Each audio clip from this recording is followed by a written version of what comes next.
Kylian Mbappé vient de marquer son 400e but. À seulement 27 ans, il entre déjà dans le top 100 des meilleurs buteurs de l'histoire du football. À ce rythme-là, il est bien parti pour attraper des légendes comme Neymar, Benzema ou Zlatan. Mais il y en a deux que Mbappé atteindra sûrement jamais, les deux meilleurs joueurs de tous les temps, Lionel Messi et Cristiano Ronaldo. Parce que même en doublant son nombre de buts, le kick serait encore bien en dessous. Mais le plus dingue, c'est que cette hégémonie des deux GOAT, elle s'arrête pas au nombre de buts. Ils dominent dans absolument toutes les catégories. Alors plutôt que de rentrer dans le classique débat de qui est le plus fort entre Messi et Ronaldo, je vais vous montrer à quel point ils ont mis la barre haute. Et quand on en aura bien pris conscience, on répondra à la question. Est-ce qu'un joueur pourra un jour les surpasser? Et je vous le promets, vous êtes à des années-lumière d'imaginer la difficulté de la tâche. Bon, pour tout de suite se mettre dans le bain, on va commencer par un gros morceau. Cristiano Ronaldo est le joueur qui a le plus marqué dans l'histoire du football. Ce record, il pose deux questions. Comment il a fait et comment le dépasser? Pour le dépasser, on verra plus tard, mais pour la manière de faire, j'ai deux réponses. L'adaptabilité et la régularité. Partout où Ronaldo a joué, Ronaldo s'est imposé. Il a dominé le football physique de l'Angleterre, technique de l'Espagne et tactique de l'Italie. Et ça, c'est pas moi qui le dis, c'est les stats.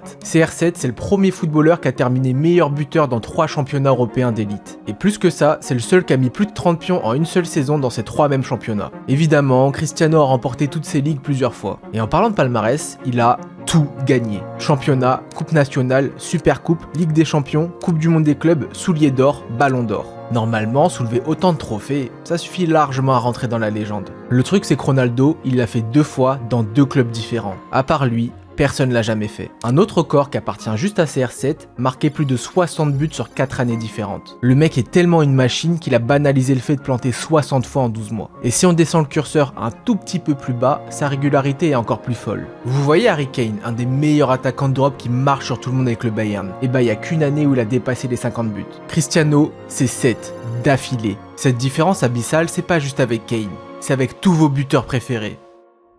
Ronaldo est le sommet de ce que l'humanité a pu produire en football. Il y a certains de ses accomplissements qui semblent immortels tellement ils sont abusés. Le plus grand nombre de triplés, les buts en sélection et les buts de la tête. Pour les triplés, mis à part Messi, il met une vitesse à la concurrence. Pareil pour les buts en sélection. Et pour ce qui est des têtes, Ronaldo était au-dessus au point d'avoir plusieurs records dans la catégorie. Genre le but le plus haut de l'histoire. C'était dans un match contre son ancien club, Manchester, et CR7 a eu une détente telle que le défenseur Patrice Evra est littéralement resté scotché au sol.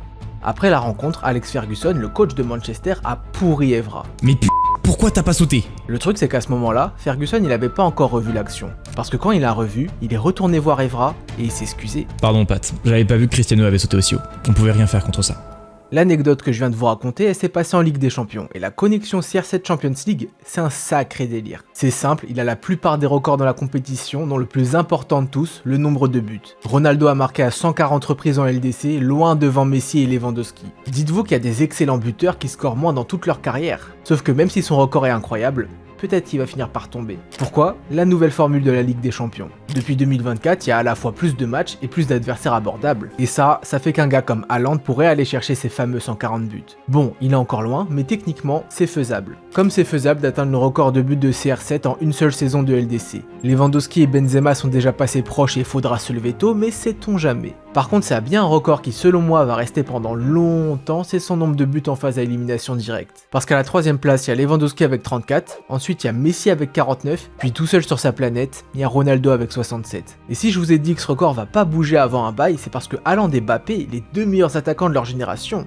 et bah ils sont qu'à 8 et à 20. Quand arrivait début mars et que CR7 sortait les mèches blondes, les adversaires ils savaient déjà. Ils étaient foutus. Exactement comme en 2017 où il est devenu le premier joueur de l'histoire à enchaîner 2 triplés consécutifs en LDC. C'était en quart contre le Bayern Munich et en demi contre l'Atlético Madrid. Pas des petits rigolos. Donc si le surnom de Ronaldo c'est Mr Champions League, c'est pas pour rien. C'est parce que c'est le seul joueur à avoir marqué dans 3 finales différentes, le seul à avoir remporté 7 souliers d'or. Le mec a fait de la LDC, la plus grande des compétitions, son jardin. Maintenant que je vous ai montré tout ça, je pense que vous comprenez mieux la question de la vidéo. Surtout que je vous ai montré que la moitié de l'équation. Et l'autre moitié, c'est une anomalie, c'est un joueur dont le niveau est tellement élevé que beaucoup remettent en cause son humanité, c'est l'extraterrestre. Ce que vous voyez là, c'est le Wikipédia des accomplissements de Messi.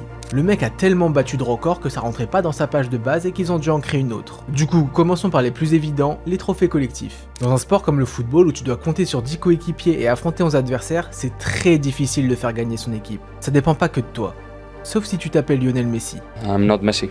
I'm not gonna come back and make the team win and win. Rodri, le Ballon d'Or 2024, a raison. Messi fait gagner ses équipes. La preuve, c'est le footballeur qui a le plus de trophées. Et pas des trophées en carton, non.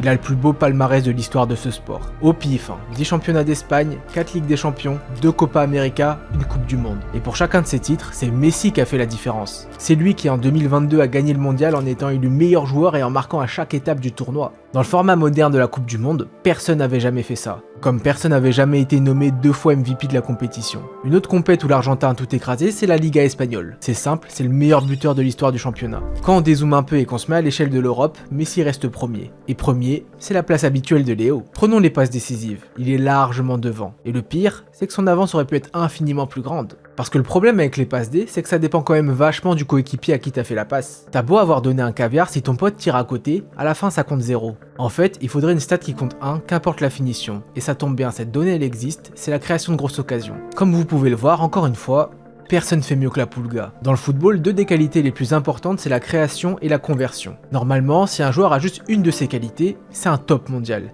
Messi, lui, il a les 2. C'est autant un buteur d'exception qu'un créateur de génie. Quand on le voit jouer, ça saute aux yeux. Mais pour les sceptiques, laissez-moi vous donner une stat. Messi est le seul joueur à avoir marqué 25 buts et créé 25 grosses occasions dans une saison. Et il l'a pas fait une fois, 2 fois ou 3 fois, non. Il l'a fait 7 fois. Parmi ces 7, il y a la saison 2012. Messi 2012, c'est la plus grande année qu'un joueur ait jamais réalisée. C'est l'année où il a pulvérisé le record de buts en marquant 91 fois. C'est l'année où il a réalisé la plus grande série de matchs en plantant au moins une fois en championnat. Le gars a scoré contre toutes les équipes de Liga à la suite. Parier sur Messi buteur pendant cette période, c'était même plus du hasard. Et vous vous rappelez quand je vous ai dit que Léo c'était plus qu'un tueur devant les cages? À votre avis, il a fait combien de buts et de passes D combinés en 2012? Pour vous donner une idée, voilà un graphique des joueurs les plus décisifs d'Europe entre 2000 et 2020. On voit des grands noms comme Henry avec 60 contributions ou Ronaldinho avec 50. Moi, le premier truc qui me choque, c'est qu'entre 2008 et 2019, Messi est premier 10 fois sur 11. Et il est pas devant d'une courte tête, il a écrasé la compétition. Mais jamais autant qu'en 2012 où il a été décisif à 104 reprises. 104. En faisant mes recherches pour cette vidéo, j'ai regardé plein de graphiques réalisés par des data analystes. Et il y a un truc qu'ils ont remarqué qui m'a aussi sauté aux yeux, c'est qu'en haut à droite, il y a toujours un point très loin des autres, Lionel Messi. En fait, ça arrivait tellement souvent qu'ils ont inventé un concept, le top right Messi. Le meilleur exemple de ce concept, c'est ses expected goals en 2013. Pour ceux qui connaissent pas, les expected goals, c'est une stat qui mesure le pourcentage de chances de marquer dans une situation spécifique. Genre un penalty, c'est 76% de chances de marquer, soit 0,76 XG, et cette frappe de Léo lors de la dernière Coupe du Monde, c'était 0,02. Ok, maintenant quand on additionne tous les XG d'un joueur sur une saison, on obtient le nombre de buts qu'il aurait dû marquer. Par exemple, en 2013, Messi s'est procuré 17 XG et des poussières, donc il aurait dû faire trembler les filets 17 fois. Sauf que Messi, il a pas fini l'année avec 17 buts. Mais avec 42. Et ça, c'est vraiment pas normal. Dites-vous que pour marquer 31 buts à partir de 17 XG, c'est à peu près une chance sur 10 000. Pour 42 buts, on passe dans une toute autre dimension. Scorer 42 fois à partir de 17 XG, ça n'a qu'une chance sur 1 64 000 d'arriver. Et cette stat d'une chance sur plus d'1 million, elle sort pas nulle part. Pour la mesurer, les analystes se basent sur à peu près 150 joueurs par an qui obtiennent assez d'XG pour être intégrés dans le calcul. Donc pour revoir une performance comme celle de Messi en 2013, il faudrait observer plus de 10 000 saisons. Si on avait commencé à compter depuis l'époque des mammouths, à l'heure actuelle, Léo serait toujours inégalé. Est-ce que vous vous rendez compte de ce qu'il va falloir pour dépasser Messi et Ronaldo? Ok, maintenant, il se passe quoi si on prend les records qu'ils ont établis à deux? Vous voyez Goku et Vegeta quand ils fusionnent en végétaux? Et bah là c'est pareil, personne peut tester. Avant, pour finir meilleur buteur du championnat espagnol, il fallait mettre entre 20 et 25 pions. Il y avait de très rares exceptions, mais globalement, c'était ça la règle. Le problème c'est que quand Messi et Ronaldo ont débarqué, ils ont littéralement redéfini la méta. Prenons la fameuse saison 2012. En 2012, Cristiano Ronaldo a fini la saison avec 46 unités en Liga. Comme un championnat c'est 38 journées, ça veut dire que ce zinzin tournait à plus d'1 but par match. C'est dingue, mais c'était pas suffisant. C'était pas suffisant parce que cette saison-là, Messi a planté 50 fois, record absolu de toutes les grandes ligues européennes. Le truc c'est que étant un joueur avec pas mal d'ego, CR7 s'est pas laissé faire. 3 ans plus tard, il a privé Messi et ses 43 buts du Pichichi en inscrivant 48. Bon, j'ai pris les deux exemples les plus abusés, mais si vous regardez chaque saison que les deux ont passé en Espagne, leur moyenne reste démentielle. Démentielle à un point où les seuls qui tenaient la comparaison avec eux, c'était pas les autres joueurs. C'était des clubs. Entre 2010 et 2016, à eux deux, Messi et Ronaldo ont marqué à 458 reprises en championnat. Sur la même période, il n'y a que 3 clubs en Europe qui ont fait mieux. Ils ont plus scoré que des équipes comme Chelsea, Arsenal, la Juventus. Et le plus aberrant, c'est que pendant ces 6 ans, ils ont loupé des matchs. Donc si on compte pas le nombre brut mais la moyenne, Messi et Ronaldo sont pas 4e. Ils sont premiers du classement. 2 joueurs au-dessus d'absolument toutes les équipes d'Europe. Quand je parlais de redéfinir la méta, c'est de ce genre de folie dont je parlais. Et ce genre de folie, ça a fait kiffer tous les fans de foot pendant les années 2000-2010. Autant de magie, de grandeur chaque week-end, c'était génial. Mais le problème, c'est que ça a complètement déformé notre vision du football. Genre Mbappé, qui la saison dernière a fini pichichi avec 31 goals assos, bah pour certains, il a pas fait une bonne saison. Si vous êtes d'accord avec ça, je vous arrête tout de suite. 31 buts, c'est beaucoup. Quoi qu'on en dise, Mbappé a réussi son année. Le problème, c'est qu'une grosse perf pour le Kicks, pour Ronaldo et Messi, c'est un lundi. Les deux là, ils ont 12 saisons à plus de 25 buts en championnat. J'ai même pas 12 vidéos sur ma chaîne YouTube. D'ailleurs, abonnez-vous parce que promis, on va les dépasser. Bref, ces débats qu'il y a autour de Mbappé, ça a pas touché que lui, bien au contraire. En 2024, Vinicius a réalisé une grande saison. Une saison qui aurait mérité le Ballon d'Or. Non seulement il a pas eu, mais en plus, les gens l'ont critiqué en disant que ses stats sont ridicules à côté de CR7. Toujours dans l'injustice du Ballon d'Or, combien de joueurs n'ont pas été récompensés? Van Dijk, Ribéry, Iniesta, des footballeurs extraordinaires qui ont été privés de reconnaissance parce qu'ils étaient face à deux ovnis. La vérité, c'est que Messi et Ronaldo, ils ont pas que ruiné leur génération, ils ont aussi ruiné celle d'avant. Les vieilles légendes qu'on pensait indétrônables, aujourd'hui, elles sont toutes dans leur rétro. Par exemple Cruyff, une icône du football mondial, un génie qui a remporté 3 Ligues des Champions et 3 Ballons d'Or, sa carrière est monumentale. Sauf que comparé aux 5 LDC et 5 Ballons d'Or de Cristiano et aux 4 LDC et 8 Ballons d'Or de Léo, tout de suite elle paraît beaucoup plus petite. En fait, dépasser Ronaldo et Messi, c'est pas une tâche difficile, c'est une mission quasi impossible. Déjà pour ne serait-ce que les rattraper, il faut avoir la longévité exceptionnelle qu'ils ont eu au top niveau. Rien qu'après 30 ans, CR7 a gagné 3 Ligues des Champions, 1 Euro et il a planté plus de 450 buts. Sa carrière après ses 30 piges est meilleure que 99% des stars de ce sport. L'hygiène de vie qu'il faut pour conserver un tel niveau alors que ton corps est censé décliner, c'est des milliers et des milliers d'heures de charbon. Et je sais que beaucoup associent Ronaldo au travail et Messi au talent, mais c'est faux. Messi aussi a bossé comme un taré. Comment il serait devenu le premier joueur à avoir gagné un ballon d'or dans 3 décennies différentes sinon? De leurs 18 à leurs 35 ans, Messi et Ronaldo sont restés les numéros 1.